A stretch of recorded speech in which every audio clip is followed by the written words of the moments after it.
Como prometido, temos de lidar ainda com um outro termo acessório, o último dos termos acessórios, que é o aposto. Tá, galera? Mas é bem tranquilinho, você vai entender. Aposto é o termo da oração que se apresenta com a mesma função ocupada por um substantivo ou palavra substantiva. Isso quer dizer que você vai lembrar lá do sujeito, do complemento verbal, ou mesmo do predicativo do sujeito, e você vai construir uma outra estrutura ao lado que tem exatamente a mesma função, porém traz uma informação diferente. Como no exemplo, o músico, grande artista, fez uma bela execução. Músico, nesse caso, é núcleo do sujeito, galera. Núcleo do sujeito do verbo fazer.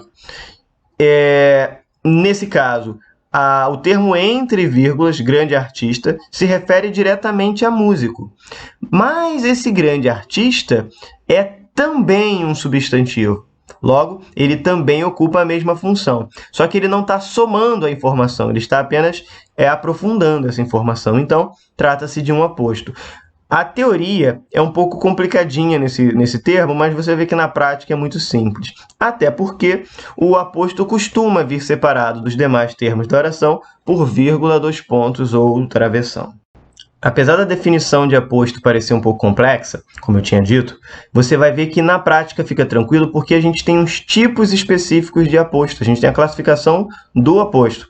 E aí, quando você entende as classificações do aposto, você vai entender perfeitamente o que é o aposto. Então, vem comigo que eu vou mostrar aqui uma listinha com exemplos de cada uma das classificações do aposto para que isso tudo faça sentido aí para você. Temos aí, portanto, o aposto explicativo. É aquele aposto que traz uma explicação sobre o termo a que se refere. A ecologia, ciência das relações entre seres vivos, adquiriu grande destaque no mundo atual. Ciência das relações entre seres vivos, termo que aparece entre vírgulas aí, tem a mesma função sintática que ecologia. Porém, explica melhor o que vem a ser a ecologia, substantivo, que ocupa a função de núcleo do sujeito, do verbo adquirir. Temos o aposto enumerativo. No caso de a vida humana se compõe de muitas coisas, amor, trabalho, ação. Eu enumerei aqui substantivos que se referem a coisas, que têm a mesma função de coisas. O aposto resumidor, o recapitulativo, é desse exemplo aí. Vida digna, cidadania plena, igualdade de oportunidades. Tudo isso está na base de um país melhor. Aqui é o contrário do enumerativo. Aqui antes houve uma enumeração e depois eu resumi tudo com tudo isso. Temos o aposto comparativo. Em seus olhos, indagadores holofotes fixaram-se por muito tempo na Bahia anoitecida. Indagadores holofotes está comparando os olhos com outros elementos. O distributivo. Drummond e Guimarães Rosa são dois grandes escritores, aquele na poesia e este na prosa. É como se ele distribuísse a referência especificando cada uma. Temos ainda aí o aposto de oração. Ela correu durante 1 hora, sinal de preparo físico. Vejam que sinal de preparo físico, ele está substituindo toda uma oração. Ele substitui ela correu durante 1 hora. Então, temos ainda um caso de aposto mais o aposto da oração inteira. E, por fim, o aposto especificativo, como no exemplo, o poeta Manuel Bandeira criou obra de expressão simples e temática profunda. Vejam que o núcleo do sujeito aqui é poeta.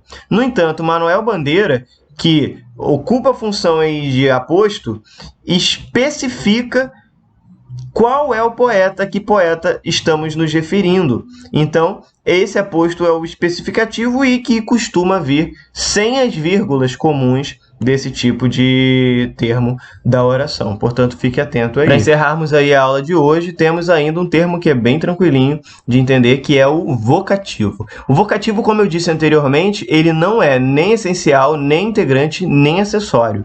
Ele vem sozinho, isolado, não se refere a nenhum outro termo da oração. Bom, a definição de vocativo é termo da oração que evoca o interlocutor. Não confundir aqui evocar com invocar, tá, galera?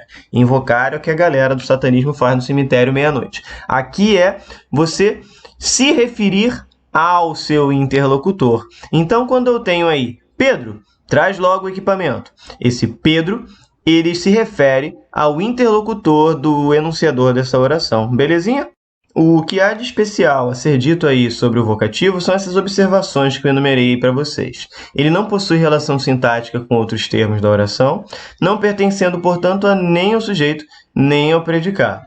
Porém, relaciona-se com a segunda pessoa do discurso, ou seja, como ele sempre é a evocação do interlocutor, ele vai estar sempre relacionado à segunda pessoa do discurso. Então, fica aí as observações acerca de vocativo. Então, a gente vai ficando por aqui, depois dessa aula aí de termos acessórios e vocativo. Acho que a gente conseguiu falar com calma de cada um deles. Tenho certeza que, se você tiver alguma dúvida, é só pausar um pouquinho, voltar um pouquinho e ouvir de novo, que você vai passar sem problemas por esse conteúdo. Beleza, galerinha? A gente se vê numa próxima videoaula sobre algum outro assunto. Um grande abraço, até lá!